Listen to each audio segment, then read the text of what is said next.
Community, Valerie Carter. She worked with us for over 10 years in the school psychology department. She passed away over the weekend, so I'd like to begin the meeting with a moment of silence for Valerie.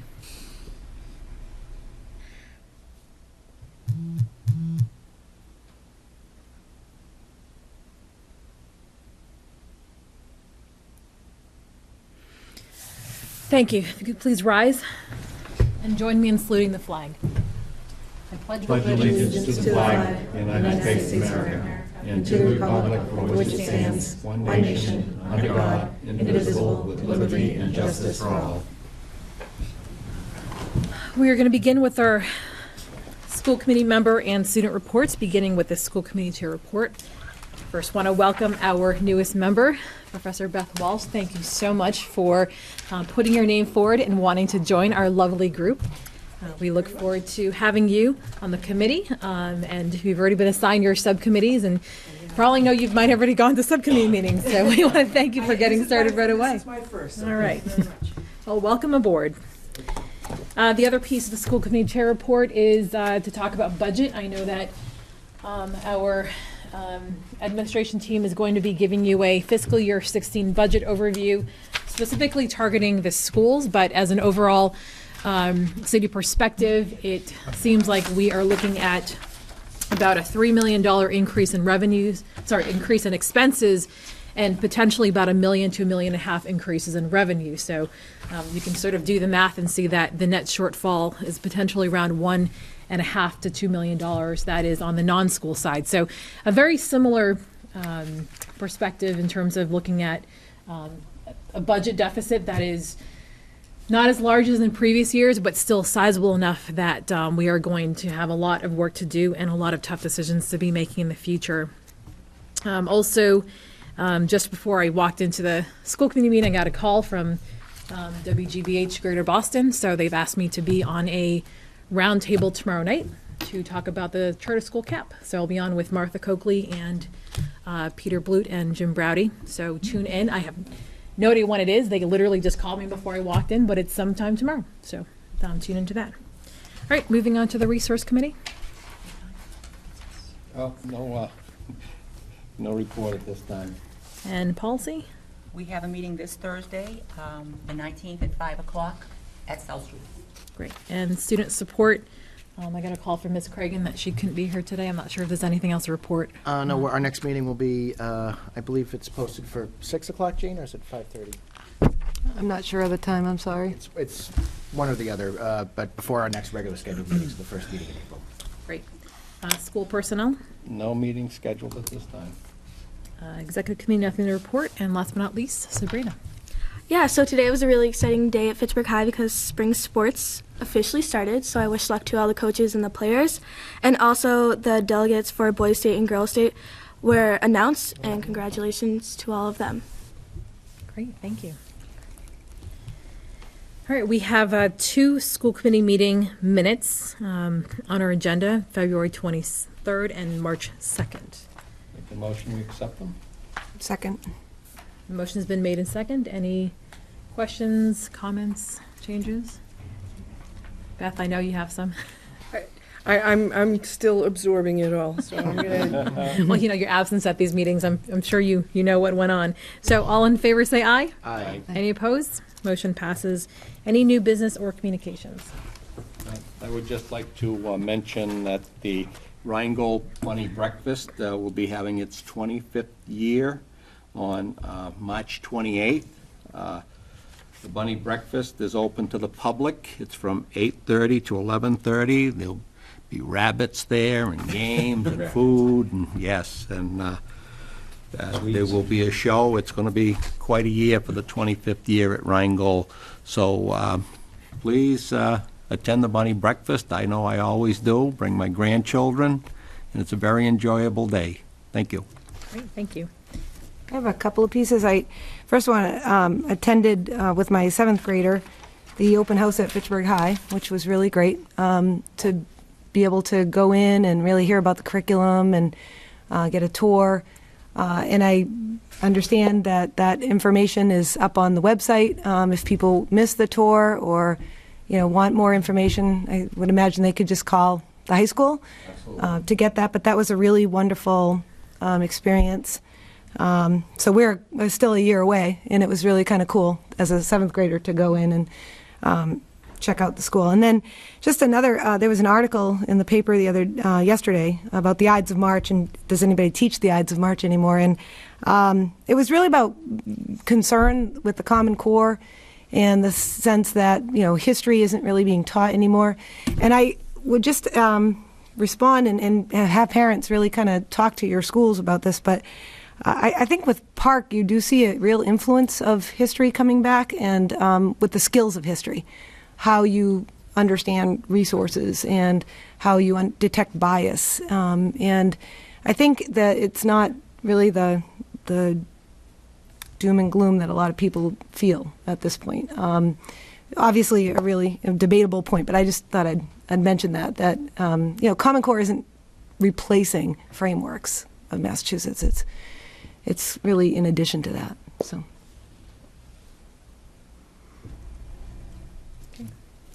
We're now going to have a public comment period, so I'm not sure there's anybody in the audience who's wishing to speak before the school committee.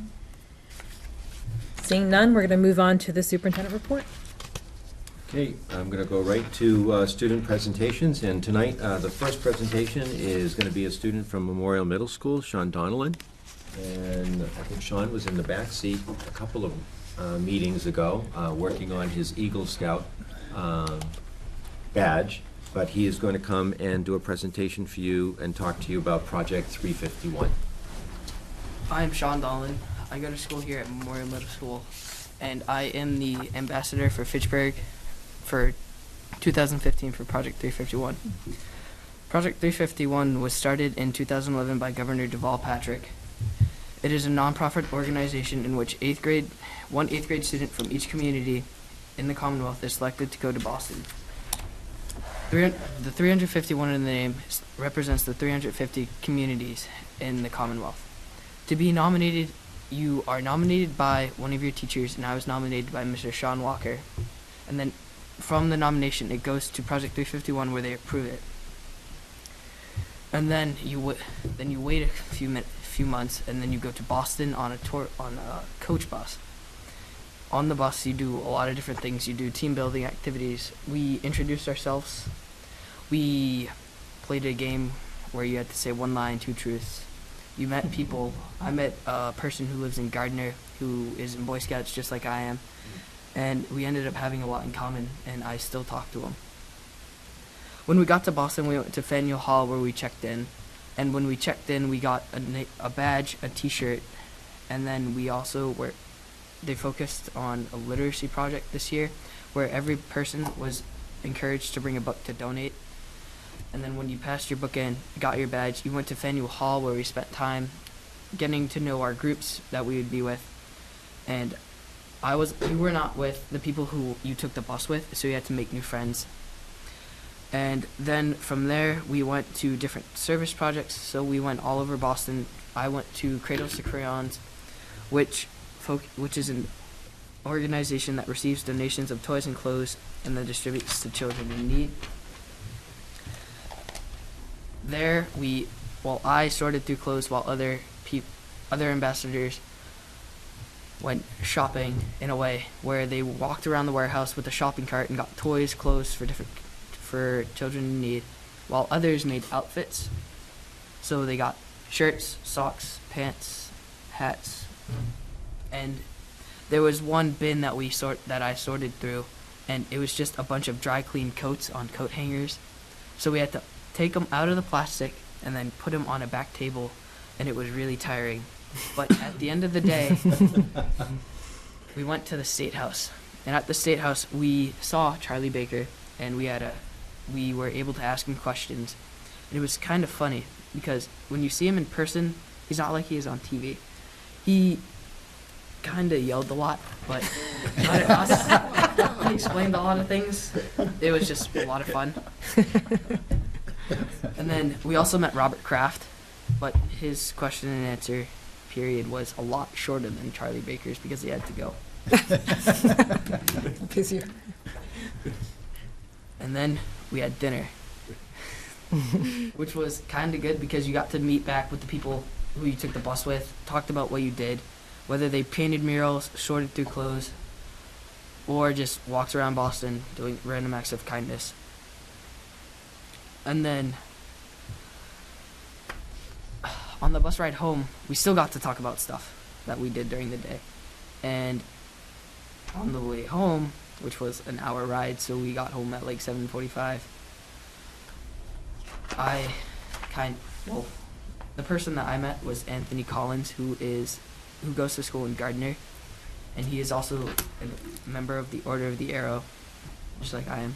And it was kind of funny because we got to talk about that too, so you found common ground with other people. And are there any questions? I just want to say congratulations. That's quite an honor to be nominated and be able to do all that in one day. It was a lot of fun. Pretty amazing. Most people don't do that in a lifetime. More questions? Was there anything that you would have improved on the day? Was there anything that I would have improved? Probably my initial behavior, because I was kind of shy. If I would have said hi to somebody, I probably would have had a great time, but we were closer to Boston when we started playing the games. Are there other events that you'll be doing as the ambassador for this, or? I want to try to, but I've been missing the calls because of Boy Scouts. What are the calls? The chances to kind of reunite? Well, it's basically like a bunch of people call, and then you listen to conversations that people have about different events coming up. For example, I think there will be a trip to Gillette, and there's spring greening where everybody does a service project within their community. Well, just congratulations. And the way we've done it here, because we have the 3 middle schools, is we rotate it, so it's a different school each year. So I think we're probably, are we back to Memorial? Is this the second time through for Memorial, or? Yes. I think so. So we're, back in the rotation, but it's really, it's a way of pulling together the whole state in a way that's never been done before. And to just meet kids from faraway places like Gardner.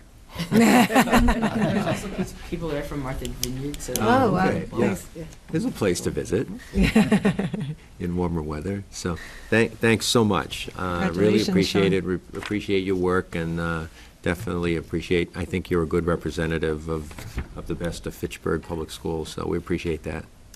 thank you. Yeah, thank you. Thank you, Sean. Thank you, Thank Sean. you. Nice job.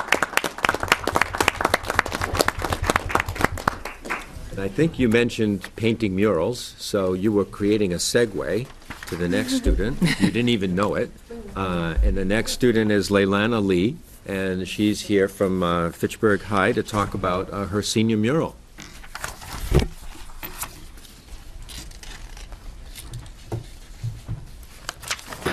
Hi, Hi. my name is Leilana Lee. I'm a senior at Fitchburg High, and I came to show you. Do you have the PowerPoint on? Yes, I do. Oh, is it? Looks like it Yep. might have. Oh, it's Okay, on. It's all right. just a I white just screen all right now. Good. Sorry. So what the murals are is throughout the halls of Fitchburg, if you like walk around a little bit, you'll see like there's these squares of just paintings. And what they are is it started with student council back a few years ago. I don't really remember exactly when, but one of the representatives of student council decided that they wanted to start just liven up the walls, the hallways, by painting on them. And then it kind of turned into a class tradition. Like here's one of 2010, and all the initials of every student in that class is on there. And here's 2011, 2012, 13, and 14. And all those were done by students whose designs were voted on by the student council. I don't have a picture of my progress right now because I just started it, a few weeks ago. What is it going to be on? There's my design. This is my first rough draft. I have a second one that wasn't able to make it onto the presentation. So last year was when we had our designs, we had to submit them, and they were voted on by student council.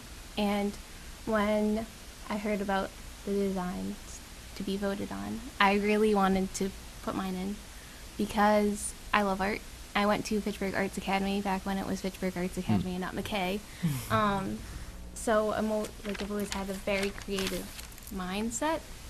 I did paint a mural previously in a laundromat on John Fitch Highway.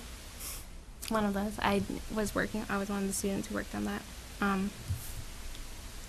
So my inspiration for this design, what it is it's a set of lockers in each one. If this one is sports, this one would be art and music, this one's more academic things, and this one is 2015 as a whole. It would have like our trophies, like things that the class does, like trophies, prom, powder puff, like things seniors do. And like previous ones, like this one was where I got most of my inspiration, because they had all the different things. But I decided to take that and make it less general and more specific of my class, of our senior class, and what we did that year. So like in the sports one, we won the Central Massachusetts division title. And then in the band one, they won a lot of gold medals this year, so I'd be sure to mention those. And later on, very soon actually, I'm going to post on our Facebook wall and the Twitter for the class to have kids suggest things to me of what they want to be in the mural, of like what they saw as important as of what we did as seniors. So I'm really honored to have this chance to be able to immortalize my class on the walls of Fitchburg, because my class was really important to me. I went to Fitchburg all 4 years of my life, and I used to move a lot, so this is the first time I've actually been in a school for, like, consecutively 4 years. And yeah, that's all. How do you decide what wall space you have? I did a lot of walking around. Because we have a lot of hallway space around in Fitchburg. Yeah. And these ones, right, these ones are all on a stairway. This one's on one wall, and then you walk up more stairs, there's that one, and then there's that one. And there was another space up by the library, but it was kind of cut short because the doors open that way.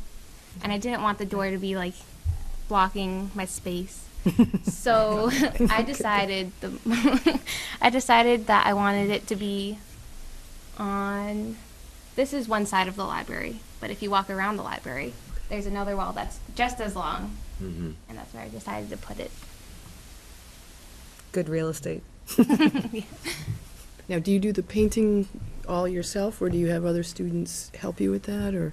Right now, I'm just working on it by myself because of, I changed my English class, I changed my whole schedule around. I'm taking dual enrollment English on Saturdays, so I have a free period during the day to help out with the mural since I don't really have time after school. Right now, I'm just doing the base by myself because it's during school day. I can't call kids out of class yet. But once I get into it and start putting in the details, because right now I don't have any of the details because I want the class to come and talk to me about it, what they want. I want to work together. I want to make sure everyone gets their say about what they want. That's when I'll have, I'll start asking for people that come help me. Great. Are you going to major in art or something? No, I'm going to major in biochemistry. Okay. I love art, Great. though. I only have one bit of advice, and Jeremy knows what I'm going to say. Use a tarp. Oh, yeah. I have a whole stack of newspapers. Very clean, that's right. Because I will go roaming around the high school, and I go, okay, there's paint on the floor here. Why don't we have any tarps?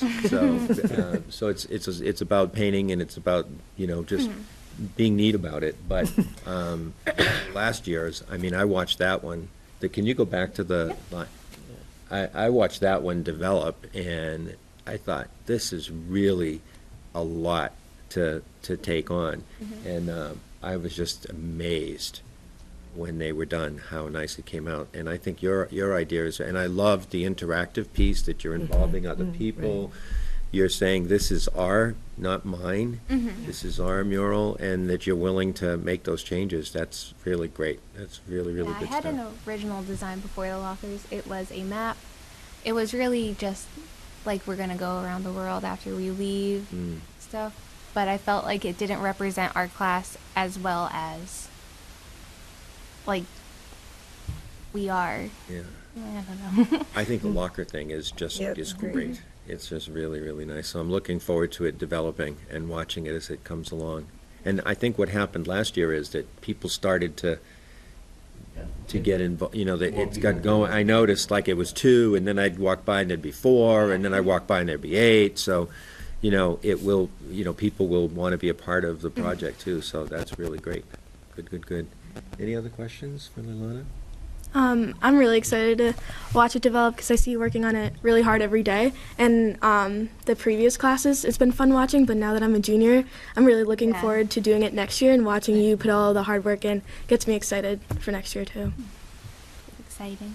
Where did you go to school before you came to Fitchburg High? I went to Fitchburg Arts Academy for 6th and 8th grade. Okay. So, but this is the longest stretch that you... Like, I've never spent 4 years at one school. And your overall experience at Fitchburg High? I love, like, it made me me.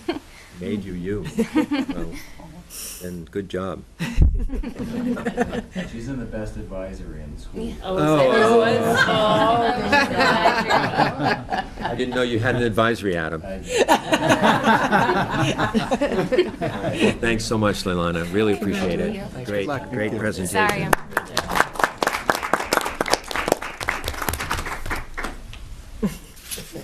Okay, so while we're on the topic of the high school, I'll give a little intro to this, and there's a lot of reasons why it's coming forward at this time.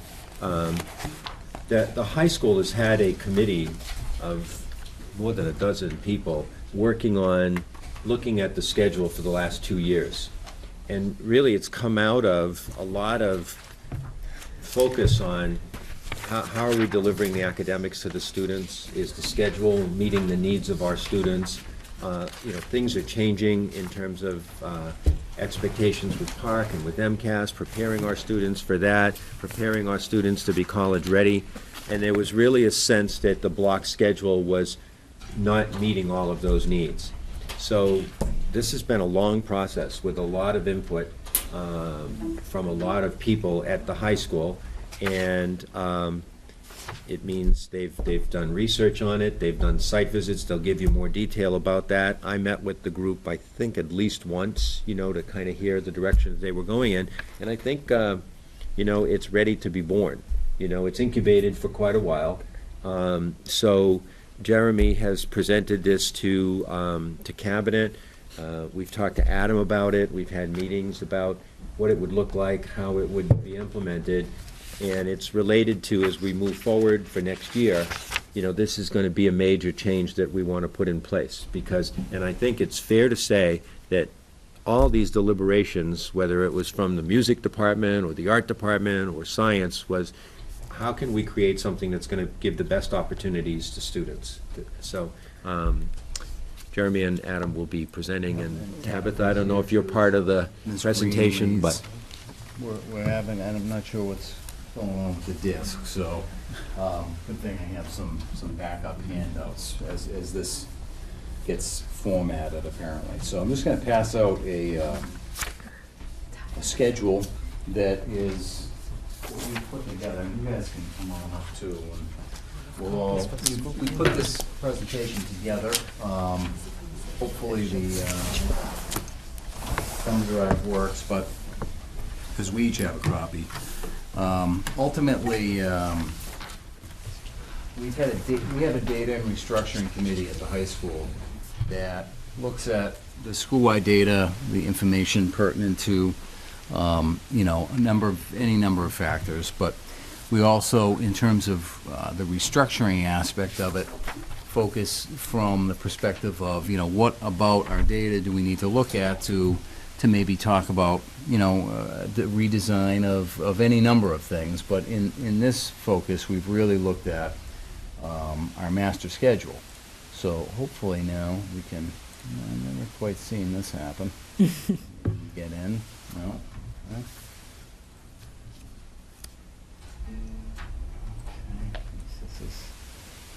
I'm going to try to unplug and plug back in. What I will attempt to do is get the PowerPoint running, and if not, we'll have a conversation. Is that all right?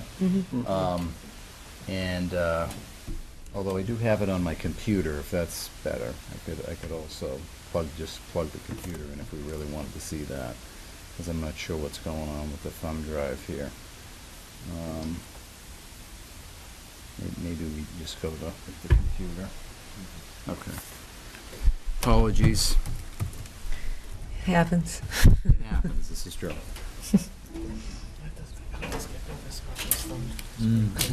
Yeah. So we pull them out of everybody's computer. Like a shared hat. One of the focus points that will be shifting to is how to get the thumb drive to work. That'll be the focus of our next data restructuring the thumb drives. That'll be the 80-minute block, Jeremy. 85-minute map. The notes here, I want to make I sure. think we're up and running now. Back up. Always ready. It's impressive that you have the backup. Yeah. So, as Andre said, I mean, we've had, and we'll get into the timeline in just a second, but we've had a very healthy representation of the faculty who attend our meetings, and we usually meet once every other week, so a couple times a month, depending upon the topics that we're looking at, but in general twice a month. And you can see these are the folks that have been there for the past year or even plus, because as we've been meeting, we've been having these meetings and they've been open to all faculty. And we've really been spending time looking at the topic of our master schedule, and is it the best vehicle for us to take the journey to ultimately moving students to greater success. So we started this discussion in 2012-2013 school year, and we've met about 40 to 50 times. We were calculating that at our last meeting, which happened to be this afternoon. So this is a lot of time and energy that we've spent in having these discussions to really make sure that this conversation is an important one, and it affects every single person in the school. The schedule of a school really is ultimately the thing that drives just about everything that goes on. So we wanted to make sure we were very careful in the deliberation. And one of the ways we've done that is to make sure that we've gotten the input of many different people many different times. We've interviewed faculty numerous times. We've interviewed the students in our advisory format. So we got, I think, almost 800 student responses to a hard copy survey that we had done about a year ago. We certainly have spent a lot of time looking at the data and the results of our own student performance, but also other factors that do impact the school, such as NEAS report, coordinated program reviews. And again, these are all important factors as we look at, what is it about our schedule that we want to make better or modify or tweak or whatever. So we certainly have looked at all of that, and we've come up with a number of factors that we think are the drivers for a new schedule. And certainly as you look at a new schedule, you have to make considerations with respect to budgets and logistical factors and all kinds of other things. As a tool that I have, and I think teachers have it too, but I certainly do as a principal, I can send a blast email out that goes statewide to any administrators who are part of Mass Secondary School Administrators Association. And I think the email is about 1,100 different members get it. So we've queried our colleagues around the state, got a lot of responses back on schools that had been in a semester block or block schedule who were making changes to it. We settled in on a few and then really nailed down, in particular, Hudson High School, because they had a pure semester block schedule. They didn't have any year-long classes. And we did a site visit there with about seven of our faculty members. And then I followed up with the principal there, and that was back in December. We've presented to our faculty at least 5 times, over the course of multiple years now, to really make sure that this is a conversation that is open, it's candid, everybody has a voice in it, even if you're not one of the 19 who's part of the Data and Restructuring Committee. But again, this is a topic that impacts everybody, so we made sure we've, I think, been careful about that. And we've also included conversations with the district administrative team, too, and we've done that numerous times, and just recently, several times, that I think have helped inform kind of the next steps, which really were we didn't start from any place. We came to this, but we started with the conversation around, okay, from what we know, from our data and then the survey results, what are the main topics that we want to see reflected in a master schedule? Let's not talk about 8-period days or 6-period days or 7-period days or modified block schedules or trimester schedules or anything like that, because I think the minute that happens, that becomes the schedule in people's minds. So instead, what we did is we listed the topics, the ideas, the goals that we wanted to see reflected in a schedule that we were having problems with currently, or really felt important, that were important in terms of moving to something either modified to currently what we do, or something a little bit different. So you can see the different topics there. One of the really strong pieces of evidence that we saw come up from the student and faculty surveys were related to the periods being too long, that we needed to shorten them from the current 85 minutes to really kind of look at a more optimal period length. And the teachers and students kind of settled in around 55 to 65 minutes, somewhere in that time frame. The surveys strongly emphasized rotation of periods. The teachers, I think, and the students were both in like 90% of the respondents. And again, we had almost 800 students. And you'll see with some of our faculty surveys, we've had tremendous input on those. One of the biggest issues, and I think Adam and Tabitha can speak to this, is we've had some real problems with limitation of our full program of offerings to students, such that many students are not able to access the various courses that we have, because with only 4 periods a day, and some of those courses being year-long, in certain instances, student schedules are 50% English and math, and that's their whole schedule all year, and then we try to fill in with other things around that. And again, English and math are very important. But I think, Jeannie, you were even talking about, social studies and these rich electives like history of Fitchburg and different other subjects. I mean, band is one that, we've really been trying to increase access to it. But so many students would like to take it, but they're blocked out by the various other subjects that they're enrolled in. You guys want to speak to that at all, or is that say it all? Okay.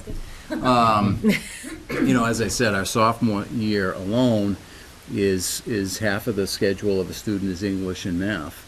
And certainly there's a reason for that with the MCAS and the competency determination test that they need to take. But again, the students will tell you, we want access to other things too, and it's very difficult to do when I only have 2 periods to work with, because there might be something available, but during the period they have math. So it's just, there's not much flexibility there. The really, profound issue that we're dealing with at the high school, which has necessitated the move to more year-long classes, is courses need to be spread out over that time frame. Whether it's an advanced placement class, we have some semester advanced placement classes that'll meet first semester, and then the test is in May, and that is just not optimally preparing students for an exam, and the teachers will tell you, right, it's just very difficult to do. With the park situation, looming, we're testing the juniors in the spring, and we're focusing on the Algebra 2, students enrolled in Algebra 2 and English. The issue, again, we have is that those are semesterized classes, and those tests are March, April, and May.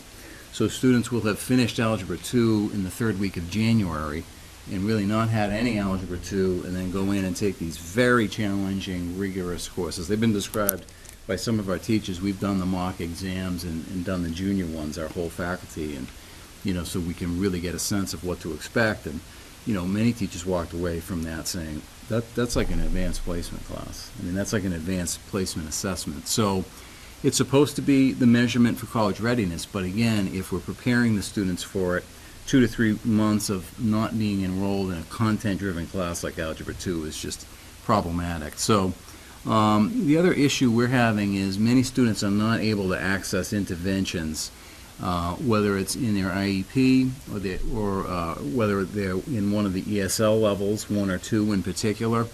And just because of the schedule, again, 4 periods, 85 minutes each. For ESL students, we often are not able to meet the time allotment that they require. And I say vast majority there, like 70% of the students are just not able to get the 2.5 hours of ESL instruction that they require, per the mandates. And there's really nothing we can do. They're limited in this, and we have the teaching staff we have, but not having enough periods to go around is really one of the major issues there. And it's the same thing for students who have an IEP that require academic support. Just take the sophomore example, as one. They might have English and math for A and B period, and we really do everything we can to get the academic support scheduled. But they also have other things that they need to take per Mass Core and graduation requirements. And then there's, the staffing. So the staff has a schedule of other courses, and it might not fit the one that they have available, if at all. So it's just created a lot of friction and issues within our schedule for a number of students. And again, I think that what we've come to will resolve. There's no perfect schedule, we know this, but it will resolve most of this pretty well. And then, of course, the focus on our mission statement is career and college readiness. And I think as we get to the focus on how ultimately, this is what we've talked about in our meetings, the 40 to 50 meetings we've had. How is this going to help students? I mean, ultimately, what's the benefit? What's the bang for the buck? What's going to be the outcome for our students? And I think that last slide certainly hits upon that. But the students are asking for a change. They know that they have goals, and in some ways they're difficult to meet with the current iteration of a schedule that we have. One of the major concerns that we have is just around the general rigor that a number of students will have 1 or 2 academics classes a semester, and then another 2, say, the second semester. But in an enrolled semester, they might have 2 academic classes. And if we look at this from the perspective of college readiness, they're going to go to college and have at least 4 to 5. And so it's just not, it's not comparable to what many of their peers are doing, in other schedules around the state, as we've looked at that pretty intensively. And that's our job, is to prepare students for that first experience in college and to be ready for it and prepared for it. And I think we can do better. In addition, I think that when we look at the schedule, I think it's the next slide, and you have the handout there. Having some rotation of alternating days is optimal for a number of courses. I mean, PE teachers will tell you we shouldn't be doing 85 minutes every single day for a quarter and then nothing for the rest of the year. It's not what's recommended in terms of fitness activity, and certainly doesn't work well. But in addition, colleges drop days most of the time. You have a Monday, Wednesday, Friday, or a Tuesday, Thursday. And certainly this doesn't do this. We don't go full alternating, but we do some dropping to help students kind of manage a larger class load of 7 periods, but dropping them periodically, and we'll go over that in a few minutes. And then again, I just emphasize that we really need to expand all of our academic classes to year long. I mean, I say all, and I really believe that. The competency determination factor for MCAS, scholarships that are available for MCAS, and maybe that shifts over to PARC, we'll see. But certainly the college placement issue, the PARC assessment, the AP courses, the tuition incentives that students have, never mind access. I mean, the students who are not able to get the 2.5 hours in the ESL classes, it's certainly not something that's helping them as much as we possibly could. And then with our school day testing for PSAT and SAT, we want to really emphasize the various aspects of that to help students have the best possible placement that they can. We were looking at it the other day, and the testing factor is certainly a big one in schools. Right now we have 43 school testing days.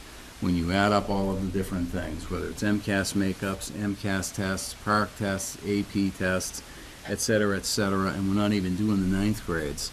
But again, as this then segues into our PPI, to put out another acronym, our accountability measure, we have to make sure that our kids are in the best possible scenario for being prepared for those. We just do. So I think as we look at the schedule, and just quickly, this is just a sample of one of the surveys we've done. We usually use SurveyMonkey, but with students we've done hard copy, paper and pencil. But you can see 75% of the staff, 86 respondents, chose one of the 7 period options that we looked at finally. When we added it all up, these are the schedules that would best do this. These are the schedules that will get us to where we want our students to be able to be. So that was pretty loud and clear that this is the direction to go. And then half, out of 3 options chose the 7 drop 2. So you have in front of you, I think, the actual scenarios.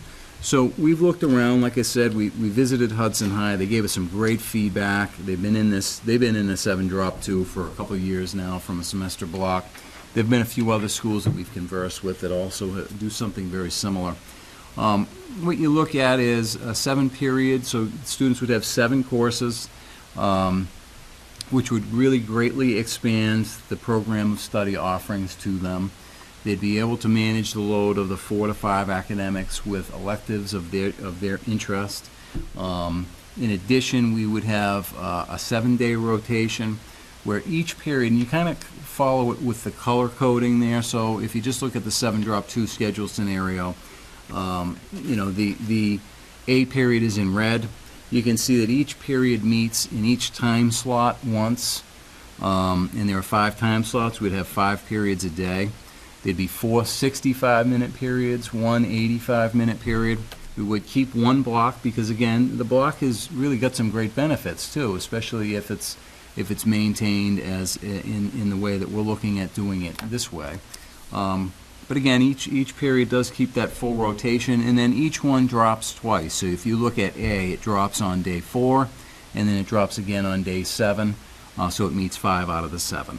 This would be a schedule scenario for a student in this, and it's a little blurry here, but you have the copy, so you can kind of, again, just follow how band would work for the student there, and then Spanish 2 is orange, the statistics, and I just took a current senior and kind of dropped it into this. And again, I think as I look at this, this really helps the student manage that academic load of having the math, the foreign language, the English, the science, the various subjects, the electives, the high interest intensive elective like band, and it does it in a way that we can expand these out for the full year. One of the issues we have, as I said before, is band is one of those electives that's a high commitment level and pretty intensive elective, really, and many students have a passion for it, and I know that the numbers for band members in the middle school is high, and we want to be able to replicate at the high school, but again, some of it is just our current schedule doesn't allow for it. I mean, Tabitha might know more specifically how many students come to her and say, I'd love to be in band, but I just can't fit it into my schedule, and I want to take AP this, and I want to do this, but I have to make some choices. So we're hoping that this allows students to make choices with their schedule, but be able to do it in a way that they can keep it all together, and again, I think ultimately be better prepared for the assessments that they're going to be required to do, and then ultimately college preparation when they move to the next step. So that's basically it. I mean, we're here for questions. We had a lot more slides in the presentations we do with the faculty, and certainly we can present some of that as needed, but we didn't want to take too much of your time with it either. Yeah. Do you have a copy of what the current schedule is, what it looks like? I do not, but I can get. I should have. We met for an hour today. I didn't even think of that. We're so used to it, but it's a 4-period schedule, 85 minutes a day. And I'll submit one over to Andre so he can send it along. 85 minutes a period. 85 minutes a period, I'm sorry. Yes, thank you. Will this allow for more electives to be added to the program? Yeah, I think what what this would do is right now we have a healthy number of electives, but there are some that we would like to add too. And the problem that we have at the moment is we'll have feast or famine, and I'll give you an example. Our D block right now is kind of our conundrum period, such that we've had to get very creative with some of the things that we've been doing, because we have to funnel all of our students into the D block for electives because it's when they're falling. And it's also a big prep period for staff, because when we schedule, we go for the maximum percentage of load. So students have signed up for all these different courses, they each sign up, and you try to get the maximum percentage of those students enrolled in the courses that they sign up for. So it works out some ways really clean, and this year we've just had a lot real trouble with D period. So when we have a new enrollment now, we have nothing D. There's literally nowhere to go. Every class is maxed out.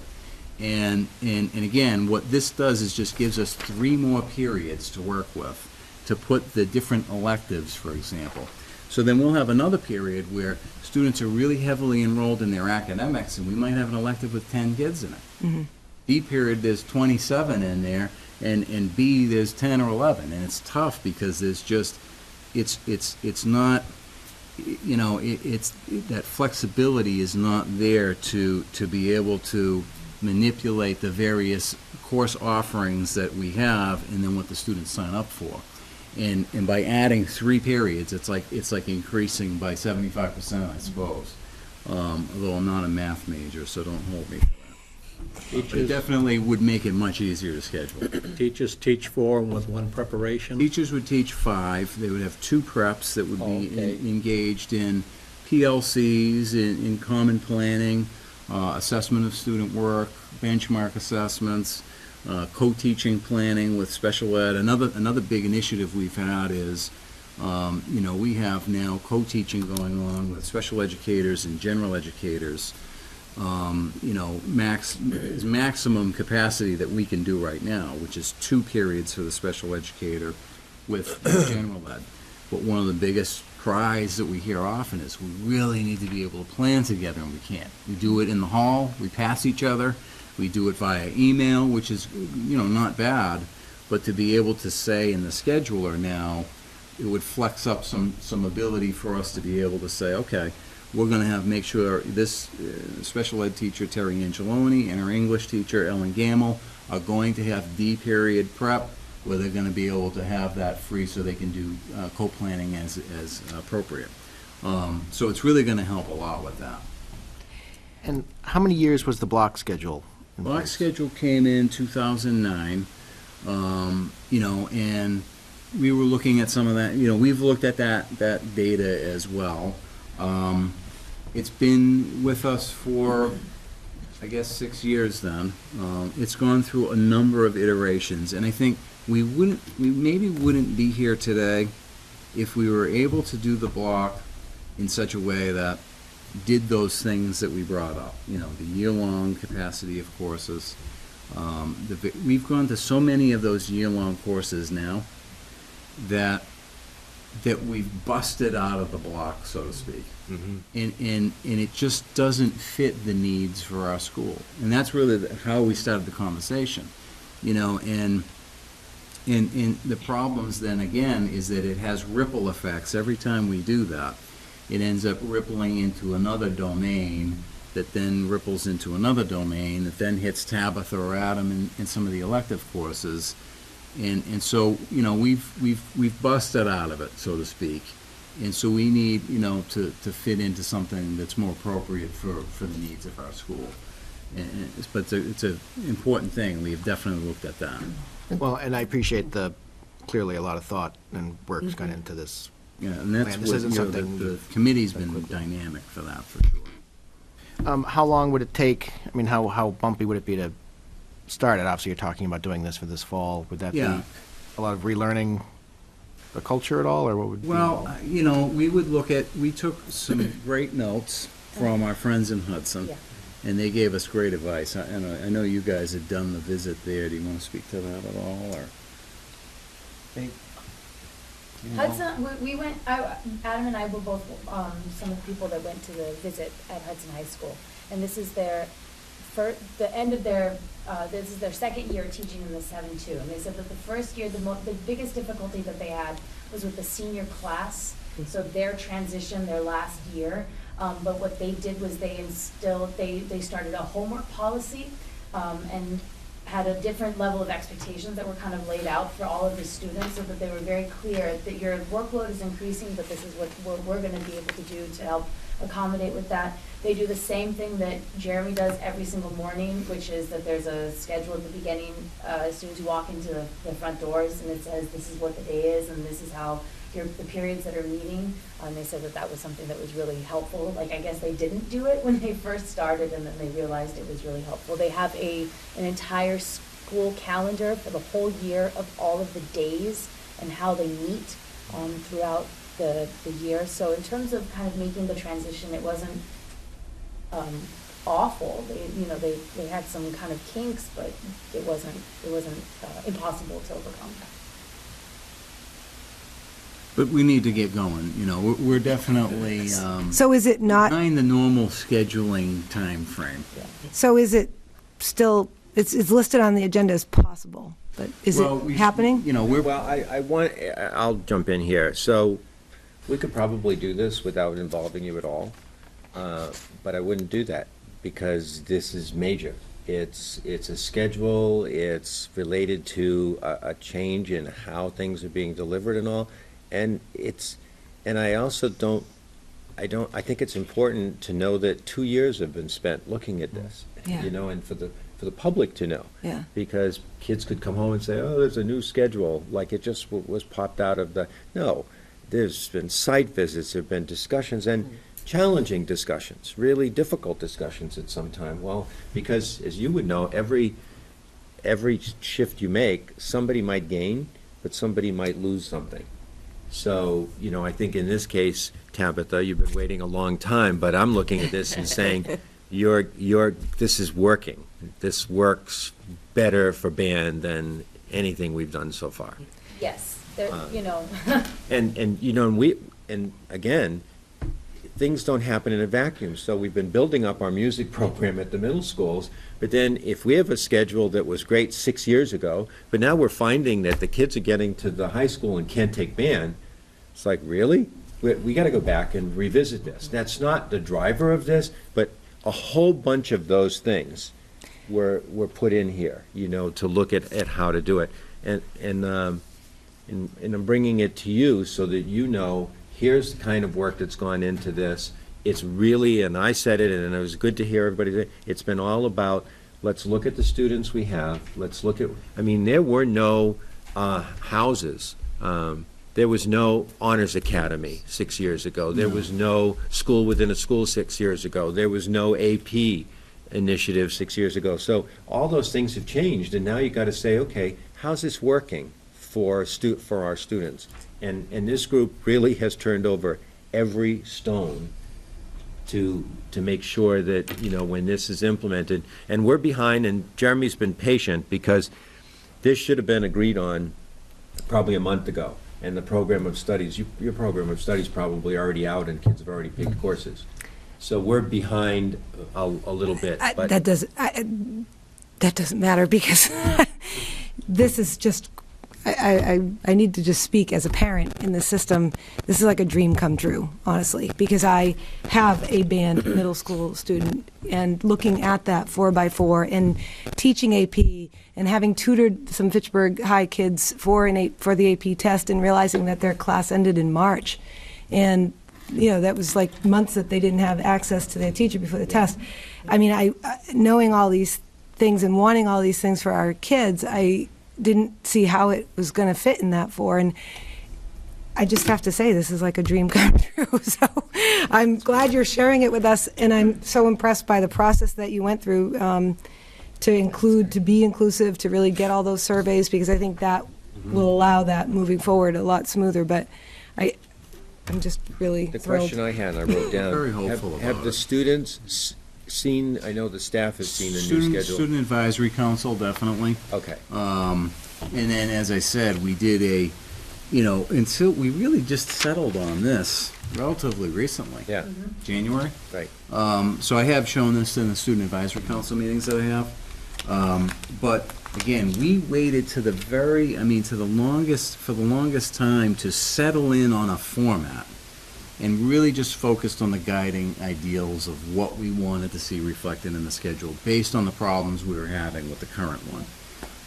Because again, I think we talked about it a lot at the meetings, you know, if we fix on something now, if we fix on something too soon, that's gonna be the discussion, not, we need a schedule that does this for kids, and how do we make that happen? So, we just, I would say, like I said, just 2 or 3 months ago, settled in on, let's move forward with the 7-drop-2, and start to present about that. Now, I would say that was like mid-December, so maybe 3 months. So it's relatively fresh in terms of our own perspective and on what it is that we really feel like let's move forward with. I think you've done, go ahead, Beth. I just wanted to say I commend you on the process. I think, you know, it's very, I wrote down 3 words: inclusive, collaborative, and transparent. And I just think that the result is a product of all of those things, so. Thank you, and it's very colorful, too. Colorful, too, exactly. Very colorful. That's what I'll sold write me the on very four- much. I'll write the That's fourth certainly been the idea of it. And, you know, like most schedules, there's pieces of language in the contract about it. And so, you know, I think being able to do this with Adam there as well and being collaborative along the way has, you know, spoken a lot about, I think, the association's, you know, process in openness about it and collaboration too. So I give them a lot of credit, you know, because these can be tough discussions, as Andre said, and I think it's been very above the board, you know, the whole time, really. And we, like I said, we have not exaggerated, and we've met 40-plus times and kept it very much focused on, let's move the school forward, let's focus on what's best for kids and figure out something that will work to do that. Yeah, I think it'll go very, very well. I don't think parents are gonna have a problem. Like, you're only talking 6 years that you've been doing the block scheduling. And Yeah. most of the teachers, if they've been around more than 6 years, they've been through either a rotating schedule or a 6 or 7 period day. Definitely. And the parents of these students who are here now, they went to school, they were either in a rotating or 7-period day. And I am so pleased that you're going back to this, because you're gonna have so many more offerings, and I think the teachers are gonna like it too. If I was teaching that 85-minute block, I'd have had a tough time. It has some great benefits, you know, Yeah, it it certainly does. does. And that's why we wanted to keep a piece of it, because again, when we started the conversations, it was like, hey, it's got some nice features to it. It's just maybe not every period, every day. Will labs still be tied to that longer block? Oh, absolutely. Because I know that in the old-time schedules that we used to put together, you basically put in the labs first, and then the labs got scheduled first, and then everything went around the labs. Yeah. But this really allows for that Again, where period every to- one yeah, of the good. periods cycles through the Yeah. 85-minute block, which you can see it So in that's the where you top plan. schedule. Was a key. Or even as an art teacher, you've got a Yeah. project that takes a little longer, you know, okay, when this period comes Mm-hmm. along, that's the one where I'm gonna plug that in. Adam, you wanted to say something? No, I just, as we've all been talking, there's a bunch of stuff popping around my head. Pete spoke of, you know, how we've probably seen some of this before, and we have. I mean, 14, 15 years ago when I started, I taught with Gene at the high school, and there was a pretty similar schedule to this at that time. So you've even experienced some of this. I don't know what type of schedule you were in now, the school you're in now. But also with what Andre said in regards to, you know, why are we bringing this up now? Where are we in the process? And it hasn't been done in a vacuum, which has been nice. It's been over the course of 3 years, really, that it's been talked about. We've done all the visits. We've been very transparent. The association's been involved. The teachers have been involved. Upper administration's been involved. Administration at the high school's been involved. And it's that collaboration that has got us to this point right now and has allowed us to come up with something, which is what we have. So it may seem like this is something that, to you guys, because you're hearing about it right now and it's late in the year, but it's been something that's we've been dealing with together as a whole for the past 3 years, 2 years, this last year very heavily. So that's what I want to do. just so commendable the way you rolled this all out. So Thank you. So I guess as one of Tevia's daughters said, Papa, I'm not looking for your permission, I'm looking for your blessing. So, how about amen? I really reached for that one. But I guess that's it. It's really important that you understand this and that, you know, as we move forward and you hear about it, that this makes sense to you. I think we're very supportive of it. Thank you. Appreciate it very much. And any questions at all, certainly send them my way, and I can bring them to the committee. And I'll send along the current schedule format to Andre so he can share it with the team. There so. it is. What it looks like. This is great, thank you. Great. All right, thanks, everybody, for coming. Appreciate it. Those middle school musicians are going to be so happy when they get to the high school.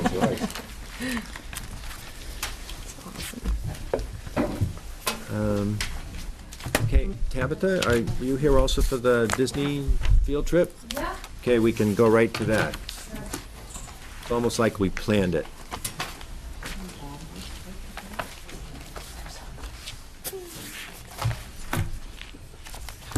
This is exciting. It is exciting. It's very exciting. Can we get a Fiddler on the Roof reference for this too? No, but very soon you'll be hearing Wizard of If I were a Oz rich man, references. would you look at? It's the anniversary of Sound of Music coming up too. All right. I guess I'm here just because you've already given us preliminary approval to plan, and this is where we are in our planning stages. You can see the last set of the proposals. We have still a couple of final details that we haven't received yet from Disney, specifically what day our workshop,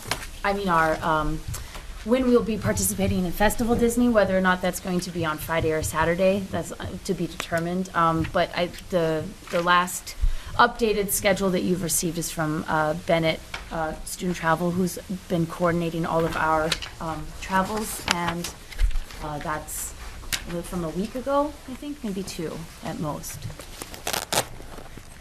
Any questions So about I guess the trip? if you have any questions about it. I'd just like to make a comment. That was a great fundraiser. The cookies were fabulous. Oh, thank you. They were good, right? Yeah, they were tremendous. Yeah, they were very good. It was a good fundraiser. Did you do well with that? We did, yes. The students that participated heavily, they did very well, yeah. How are you doing fundraising-wise? Are you We're good. getting there, or? Yeah, for all of our students who are attending the trip, their trip is currently, they're paid for, they're ready to go. The band parents were extraordinarily supportive and offered a substantial amount of money towards every student who had committed to the trip. We also were able to offer some scholarships, thanks in part to the Lambert family, who made a very generous donation to us from the Lambert Strong 5K that happened earlier this year. And you know, Jillian was a member of the band, and so they felt very strongly that they give some of that money back to the band to allow students to be able to attend.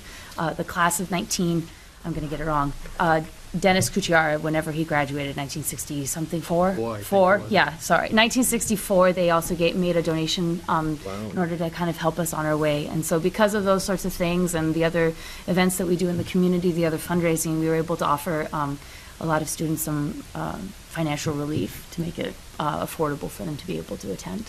So when was the last time Pittsburgh High School attended? I was in kindergarten the last time, so 1989.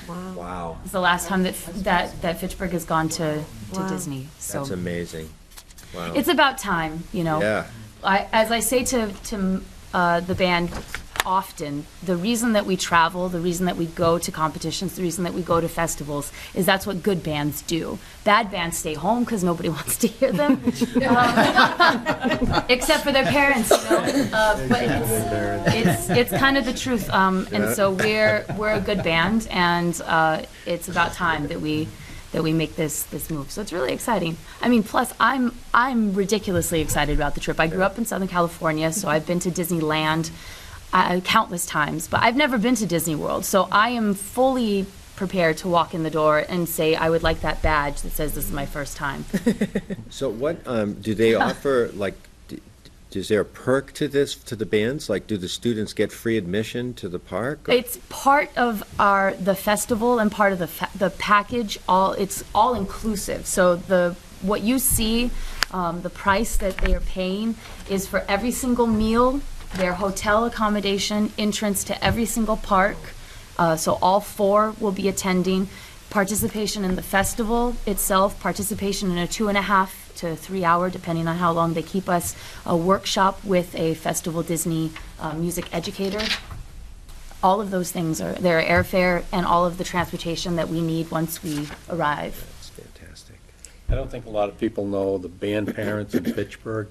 They're not the band parents, a lot of just the current members. Oh, no. People like Right. Rich Kazanjian, who also serves as Yes. head of the Crocker Yeah, Field. I was gonna The say, kids are no longer in the school. our band parents are, They continue to raise money for the are students. very much, and we're extraordinarily lucky because the Rotary in Fitchburg has been wonderful to us with the Breakfast for the Bands every year for the last 20. We just celebrated our 20th anniversary of that. So because of events like that, the community is very supportive, and for many years after students have already graduated. That's the importance of.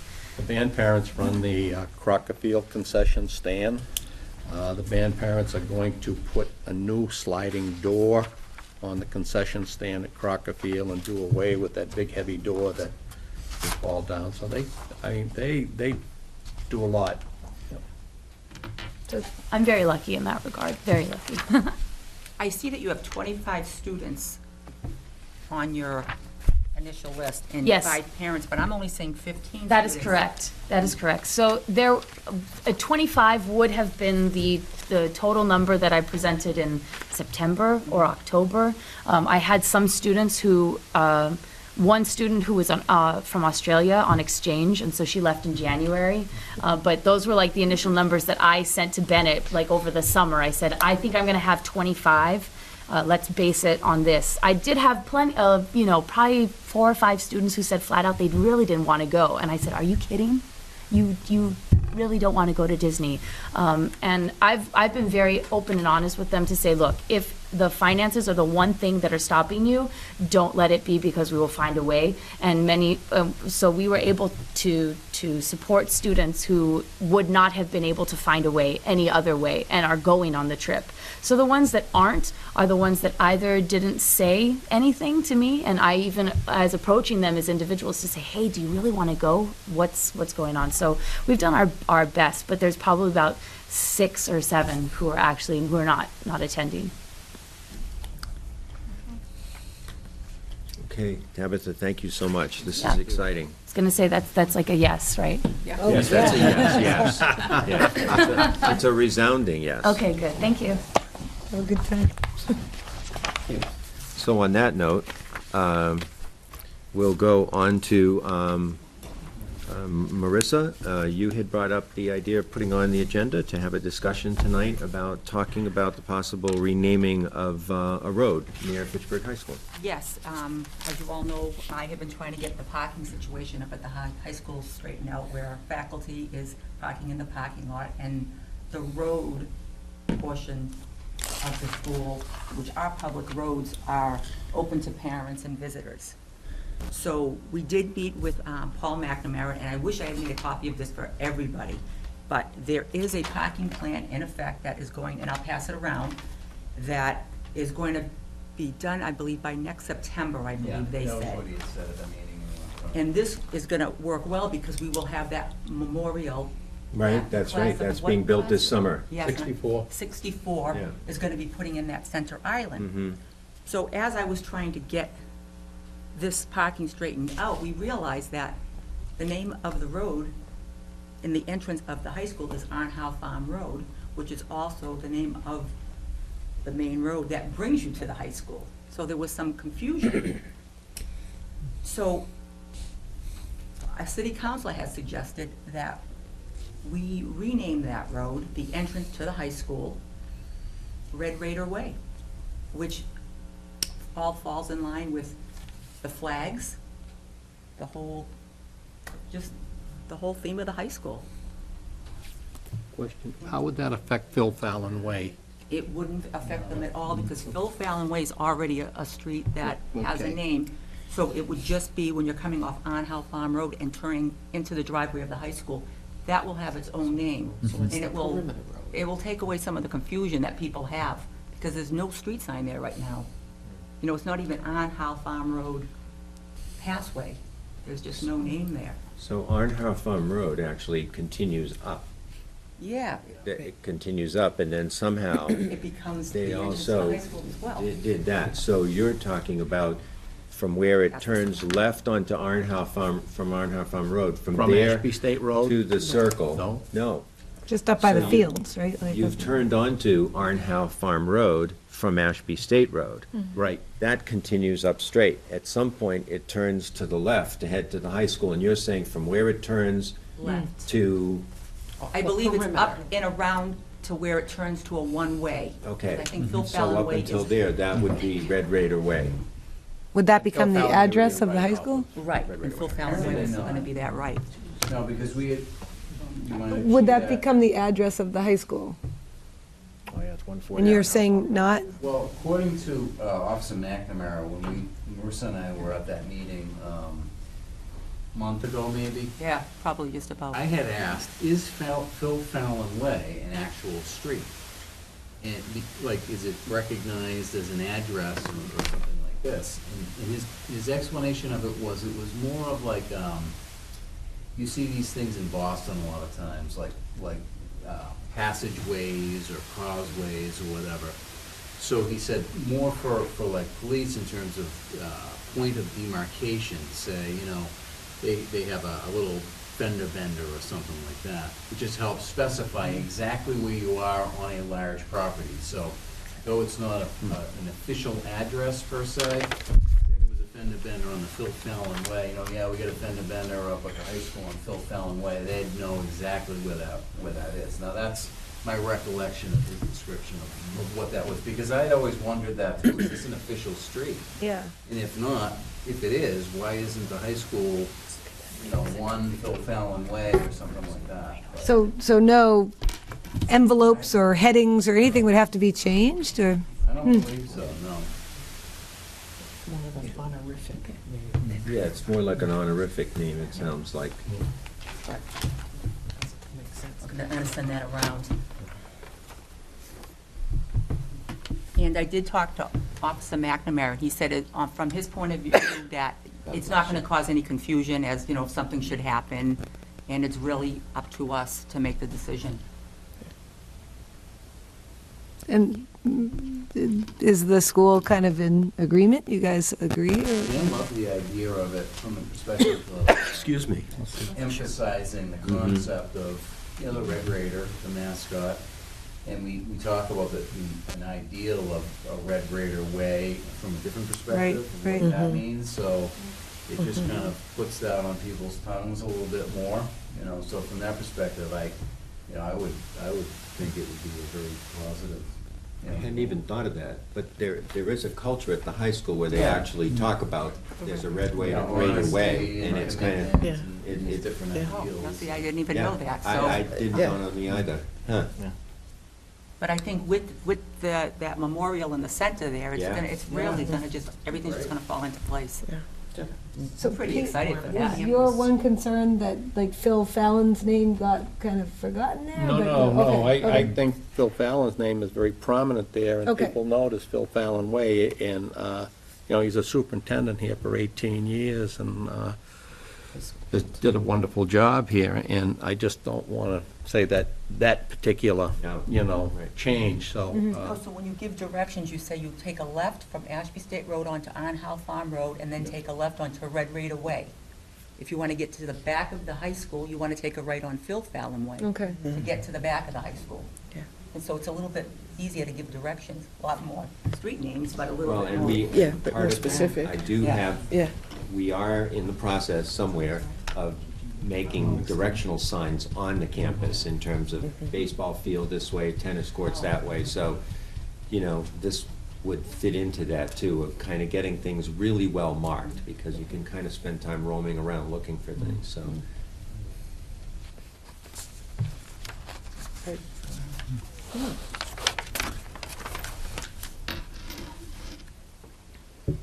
That's really the parking plan. That's kind of cool. I don't know whether this requires, like, when we name, like, the the field house, the Doug Grutch field house, that had to be an actual I think it would have to action be item. brought to us Yeah. and we would vote on it. So Can why we don't rename a we? s- Sorry, can we rename a street? Wouldn't that be the city council? But that's not a street. Because it's just the way, okay. It's not a street. That's It's not an our accepted school street, is it? property. Yeah, it's like a driveway almost. Yeah. Yeah. It's a right of way more We than will, a. I will make double checks to see if it requires any approval from anyone else. And if not, then I can put it on the next agenda to bring it forward on the next agenda for a vote. Yeah, that would be a call to the engineer's office to Yeah. see if it's on their roadmap. Yeah. Okay, great idea. Yeah. Thanks for bringing it up. That was Dean Tran's idea, I can't take it. Okay, well, thank you. Yes, I Dean did. Tran. And I said, I will present it because I Yeah. thought it was a great idea as Yeah. well. Yep, good. So now we're going to look at, we're going to give you this is a very broad, high-level view of budget presentations. As you know, you have a calendar. So we've begun meeting with administrators. We've begun looking across the district at all of the different things that need to be done. The governor's budget has come out. The Chapter 70 has come out.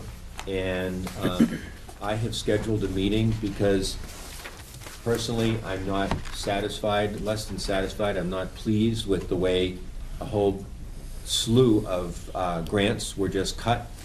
One of them being our full-day kindergarten grant, but that's just the governor's budget.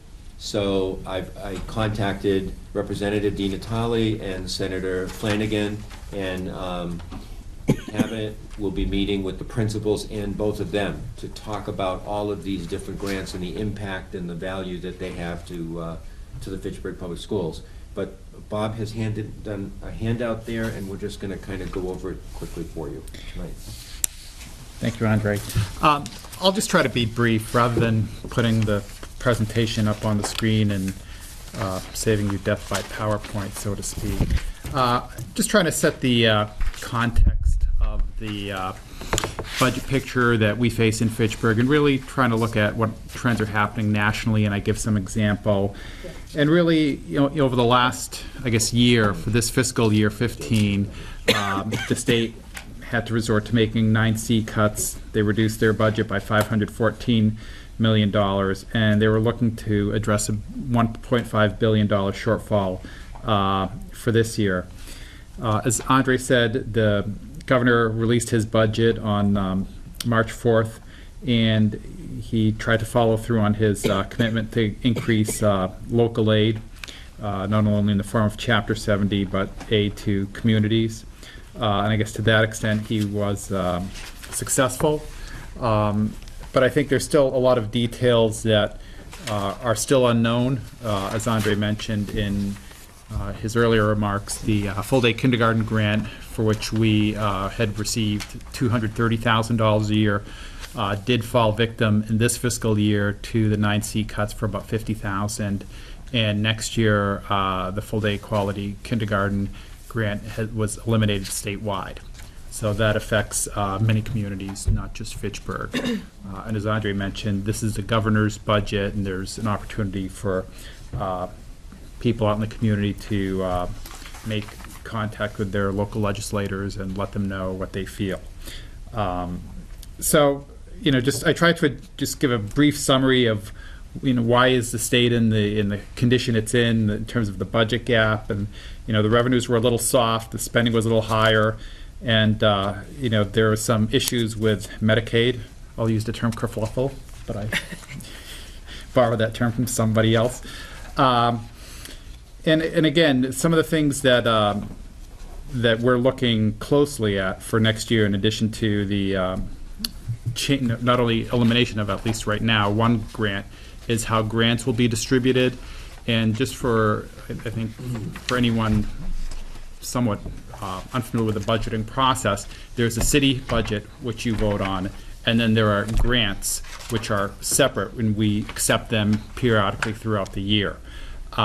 There are changes in the works to those grant programs, which we're slowly learning about what those changes are. But I think at this time, Paul, and I'm looking at you, they're not yet final, and there's still a lot of details that needs to come out on those. Right, we're actually going through the grants that are entitlement grants from the federal government, such as Title I, Title II, some of the other entitlement flow-through grants, such as, although we write a competitive proposal and are awarded those, McKinney-Vento, some of the special ed grant as a whole, Public Law 142 is federal, but then there are additional supplementary grants. But there are some key state-level grants that the governor's budget eliminates them as standalone grant programs and puts them into a new category called the Network for School, either Accelerated School Improvement or something like that. And those standalone grants are going to this big pot with several other line items from the governor's budget.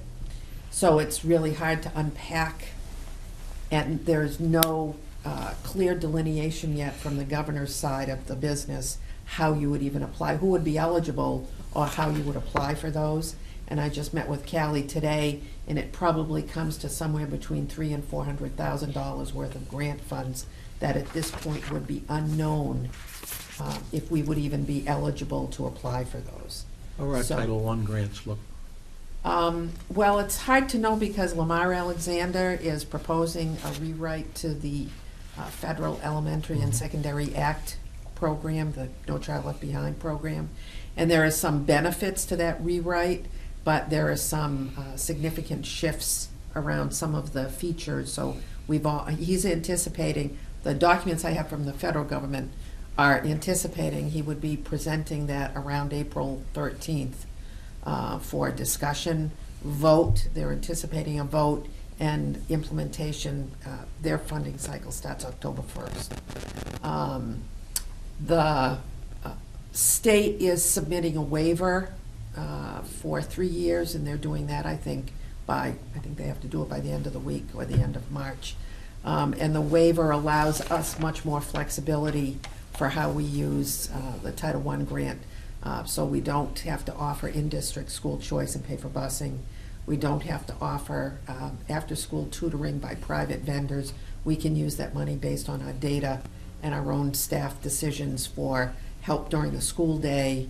We do fund summer programs, professional development, but we have control over that money rather having a federal mandate about how to spend it. That would be good. Yeah.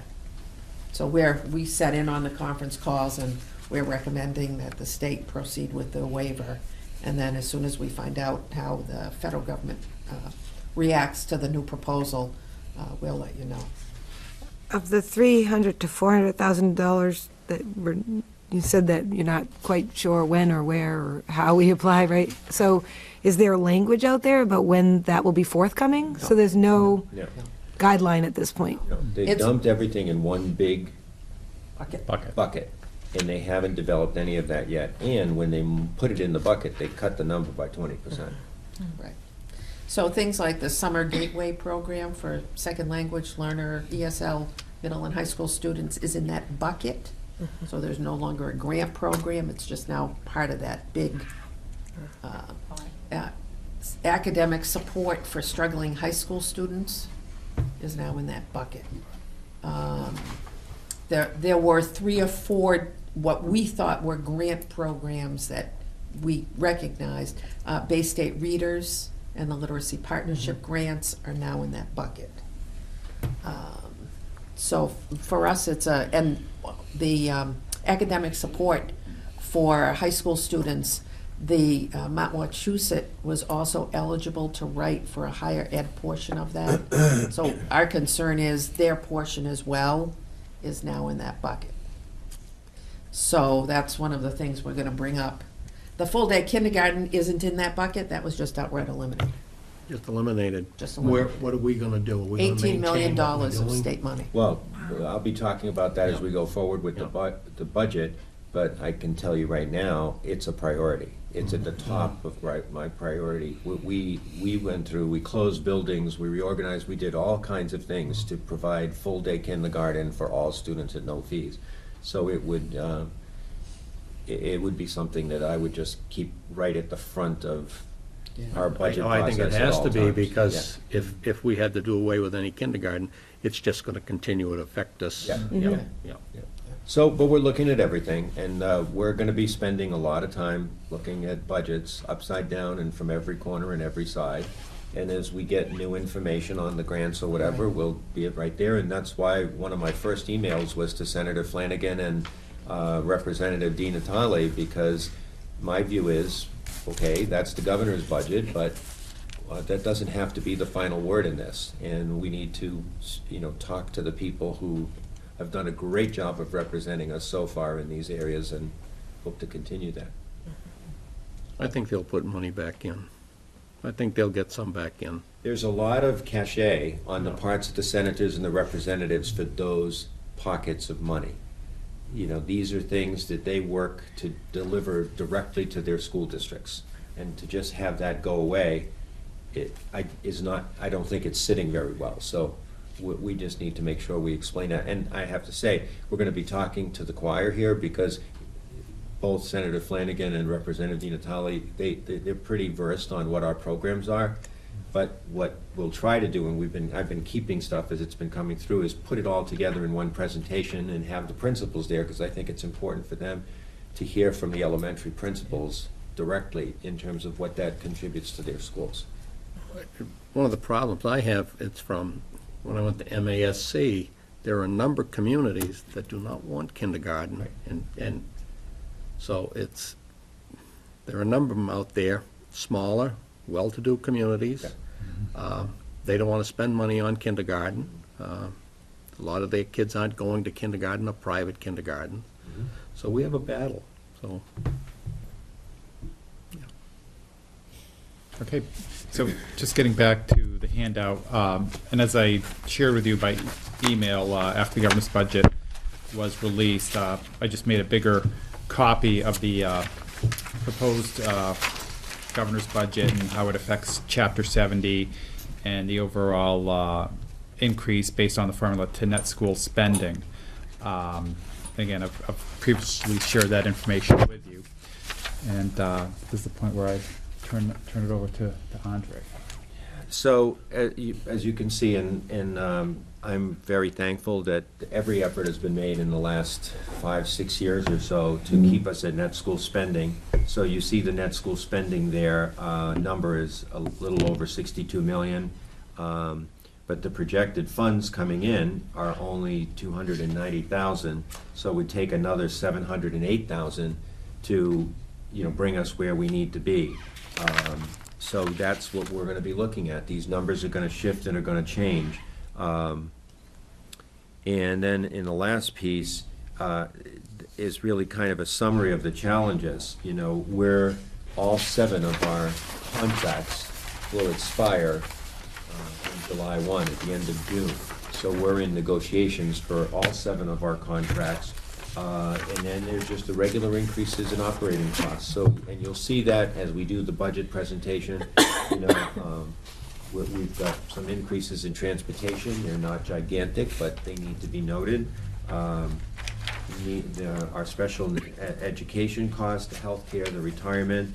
But those numbers we're pretty clear on and pretty sure on. There are additional costs that Park is bringing to us in terms of the need for ongoing updating of technology, and in terms of the curriculum work that needs to be done, and then the increasing compliance requirements that, again, each time some new legislative requirement comes down the pike, it's not apparent right away, but as it rolls itself out, you realize, wow, here are some hidden costs.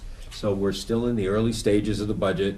We're like I said, we've had all of the administrators look at the first glance and get a sense of putting together all of the things that we think we need to move the district and to do what needs to be done. And now we're going to be spending a lot of time figuring out how to look at 3 million or so, to over 2 million of increases, and if we're only have $300,000, it's going to be a balancing act on how to do that.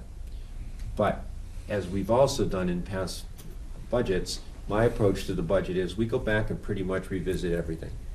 You know, and we did it last year in terms of each piece of what we do, what's the value added? And I think tonight was a perfect example with the schedule.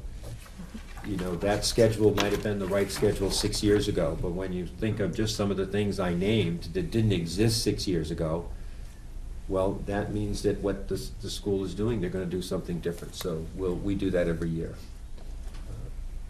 So we're meeting this Wednesday with the principals to do a second round, and we have some others, and then there's a scheduled meeting. I don't have the schedule in front of me for the budget, but there's a subcommittee meeting, and then two regular meetings. I don't know if you have any questions about the process or feedback. I've been incorporating in the different things that I've heard from all of you, so that somehow they'll end up in the presentations, either as, here's some things we'd love to have, but here's the reality of our budget, here's what we're putting in there, do we make some shifts? You asked the question about full-day kindergarten, you know, where would that be on everyone's priority? That'd be number one. So, but there'll be a lot of things like that. that will I come know, up. I know. So, but we've been through this before. Yeah. We're not making any decisions today. Every day it changes. Things could happen. The Senate and the representative budget could be very different. They could make different shifts, so. You know, there wasn't a question about this at the time, but I'm just wondering, in the schedule change at the high school, was there discussion among association members about, is this a change in compensation? Is this a change, like, I mean, all contracts are up, but, yeah, okay, okay. So this is totally separate from negotiations. Okay. You know, this is an agreement, you know, a side agreement on a change. And one thing I will say is that part of the conversation has been, because this has tripped us up in the past, is that once this schedule is agreed upon, we have some language around it that says, if there's anything in the contract that contradicts this supersedes that. Okay. So that, you know, you go, oh, look on page 42, it says that nothing can be more than so many minutes. Because everyone in this group that's been talking about this 3 years have all been part of those conversations and realized we've got to make sure that if we start something, we start clean, and it's from here at this point on. Okay. Okay. All right. We have some grants, submissions for DSAC. I've not been involved in the specific conversations, but I've seen the emails going back and forth from Paula. They've put together, Paula and the others have put together a great proposal. And right away, it was, this looks great, we'd like to fund it. So we have to put in a formal proposal for the funds with DSAC. And then we're looking for you to accept these other grants, the 21st Century Enhanced Program for students with disabilities for $10,000, the Building Aligned Curriculum for $8,616, and the Biogen grant for simple machines. Oh, I think I sent an email when you received that. When we received that, that's really cool stuff. And you saw we had competition, and this is really exciting. It's for simple machines as part of the STEM project at South Street Elementary School. So those are on your agenda to accept. And then I'll let Bob talk a little bit about the MSBA vote. Okay, well, it's that time of year vote where we annually update the MSBA, Mass School Building Authority, on what our building needs are. For the second consecutive year, we'll be prioritizing Crocker as the priority school. That's really just a formality because MSBA requires that we identify a school that is the priority school. At the present time, our city purchasing office is in the middle of putting together either an invitation to bid or an RFP for a strategic facility study, which will help assess what the school buildings portfolio is capable of. look at what our needs as the students are, the trends in population and needs of the students, and try to give us some objective information before we go to the next step and have further conversations with the MSBA. So that'll be hitting the street, I would imagine, sometime in the next couple of weeks. So we will not have that information by the time we submit our statements of interest to the MSBA, which are due by April 10th. And tonight's vote really is, just part of the process of the school committee affirming their support. There's no guarantee of funding for any project. And I'll be presenting these votes to the city council beginning tomorrow night with anticipated approval, I think, on the first Monday in April as well. Any questions? I have a question. When we were talking about the vision, the 5-year vision, or about Crocker, this doesn't relate to any of that, correct? This is all like boilers, windows, roofs. Well, it's for Crocker, which is the last vote. Yeah. And you have to click certain priorities as to what it is, but it's not just that. And again, that's why we're looking at having the study to help us inform what the needs are. So whether or not Crocker as a facility. So this is bottom line, the beginning. This is the beginning of the Getting us in the process. pipeline. Yeah. Okay. This is getting us in the pipeline. So it doesn't preclude us or get in the way of a Right. larger strategic Correct. thing, which I No. realize is a little bit. This would be kind of really just in parallel and putting the train on the tracks, so to speak. Okay. Get on the list. Yeah. All right. No one left to speak, so we're going to move right into the votes. 495 is high school band going to Disney. Make a motion, we'll let the band go to Disney. Second. All in favor, say aye. Aye. Any opposed? Motion passes. There's two 495s. We'll figure out the numbering, but the next vote is to submit the DSAC grant. Motion. Second. All in favor, say aye. Aye. Any opposed? Motion passes. The next grant is to accept, the next action is to accept the grants. Motion. Second. All in favor, say aye. Aye. Any opposed? Motion passes. I'm just going to read this first one. There's 5 of these, and then we'll just name the schools and priorities. But this is to, having convened an open meeting on March 16th, 2015, this Fitchburg School Committee, in accordance with its charter, bylaws, and ordinances, has voted to authorize the superintendent to submit to the Massachusetts School Building Authority a statement of interest dated April 9th, 2015 for the Goodrich Building, which houses the alternative high school located at 111 Goodrich Street, which describes and explains the following deficiencies and the priority categories for which Fitchburg may be invited to apply to the MSBA in the future, a priority 3, 5, and 7 application to upgrade the windows, electrical infrastructure, and make the facility compliant with the American Disabilities Act, and hereby further specifically acknowledges that by submitting the statement of interest, the Massachusetts School Building Authority in no way guarantees the acceptance or the approval of an application, the awarding of a grant, or any other funding commitment from the MSBA, or commits the city of Fitchburg or its school district to filing an application for funding with the MSBA. Motion to submit. Second. All in favor, say aye. Aye. Any opposed? The motion passes. The next one is for South Street Elementary School, and it's for priority 5 application. Second. All in favor, say aye. Any opposed? The motion passes. Fitchburg High School's next with a priority 5 application. Second. All in favor, say aye. Aye. Any opposed? Motion passes.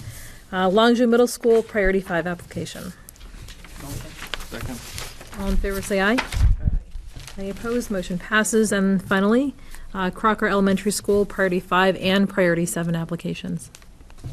Second. All in favor, say aye. Aye. Any opposed? Motion passes. The last one is a live warrant for $1.135 million. Bills. Second.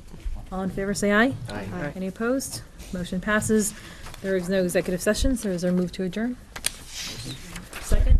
All in favor? Aye. We're adjourned. Good job there. It's,